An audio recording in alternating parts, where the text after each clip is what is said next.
আবারও বর্ষবরণের খবর 31st নাইট ঘিরে কুয়াকাটা সমুদ্র সৈকতে ভিড় বাড়ছে পর্যটকের। সেখান থেকে যুক্ত হচ্ছেন আমাদের সহকর্মী শিকদার জুবায়ের।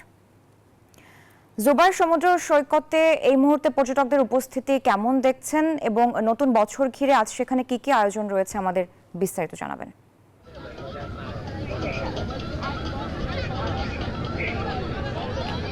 সূর্যোদয় আর সূর্যাস্তের বেলাভূমি সমুদ্র সৈকত কুয়াকাটা। এই সৈকতে আজ সকাল থেকে এই পর্যন্ত হাজার হাজার পর্যটকদের পদচারণায় মুখরিত রয়েছে।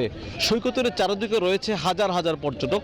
সকালে এই সৈকতের বালিয়াড়িতে খেলা করছিলেন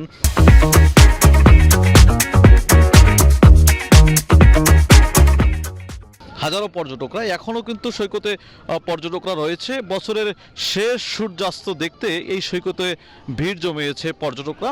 কুয়াকাটা সমুদ্র সৈকতের যে স্পটগুলো রয়েছে, লাল কাঁকড়ার চর, ঝাউ বাগানগুলো রয়েছে, এই বিকেলবেলা ঝাউ বাগানগুলো কিন্তু ভরপুর রয়েছে মানুষজনে।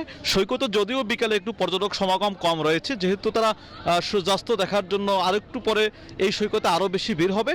এবং যে লাল কাঁকড়ার চরটি রয়েছে সেখানে কিন্তু এখন মানুষজনের ভিড় বেশি রয়েছে। ট্যুরিস্ট বোট যেগুলো রয়েছে সে সকল বোটগুলো করে কিন্তু এখানকার যে বিভিন্ন চরগুলো রয়েছে চরগুলো ঘুরতে মানুষজন চলে গেছে। যদিও আনুষ্ঠানিকভাবে খোলা আকাশের নিচে তেমন বড় কোনো প্রোগ্রাম নেই, না থাকলেও বিভিন্ন হোটেল মোটেল যেগুলো রয়েছে, শিকদার রিসোর্ট সহ গুরুত্বপূর্ণ যেই হোটেল মোটেলগুলো রয়েছে সেগুলো ছোটোখাটো বিভিন্ন রকমের আয়োজন রয়েছে। সন্ধ্যার পরে কনসার্ট রয়েছে ভিতরে।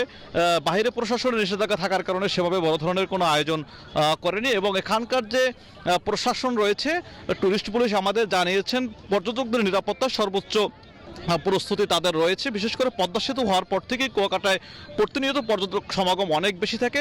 ভ্রমণ পিপাসুদের কাছে প্রথম পছন্দ কুয়াকাটা সমুদ্র সৈকত, যেহেতু এই সৈকতের একই স্থানে দাঁড়িয়ে সূর্যোদয় এবং সূর্যাস্ত অবলোকন করা যায়। সাগর পাড়ে বসে একেবারে তাজা মাছগুলো নিয়ে ফিশ ফ্রাই খাওয়া যায়। এবং এখানকার যে সমুদ্র সৈকতের আশ্রে পড়া ঢেউ, এই ঢেউয়ের দিকে তাকালে মনে হয় যেন কোনো চিত্রশিল্পীর অঙ্কন করা। এবং এই প্রাকৃতিক মনোমুগ্ধকর সুন্দর এই দৃশ্য দেখার জন্য দেশ বিদেশ থেকে ছুটে আসেন পর্যটকরা।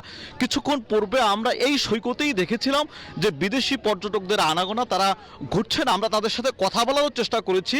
তারা আমাদেরকে কুয়াকাটা সমুদ্র সৈকত একটি সুন্দর সমুদ্র সৈকত এমনটাই কিন্তু তারা আমাদের জানিয়েছেন। হোটেল মোটেল কর্তৃপক্ষ জানিয়েছেন বিগত দিনে তাদের যে ব্যবসায় লস হয়েছিল, এবছরের যে পরিমাণ পর্যটক সমাগম হচ্ছে শীতের শুরু থেকে শুক্রবার সহ বিশেষ যে দিনগুলো রয়েছে প্রত্যেকটি দিন যে পরিমাণ পর্যটকদের সমাগম হচ্ছে, আর বছরের এই শেষ সূর্যাস্ত দেখতে, আগামীকালকে বছরের প্রথম সূর্যোদয় দেখতে মানুষের যে পরিমাণ সমাগম হচ্ছে, প্রায় 90 থেকে 95% হোটেল মোটেল ইতোমধ্যে বুকিং হয়ে গেছে।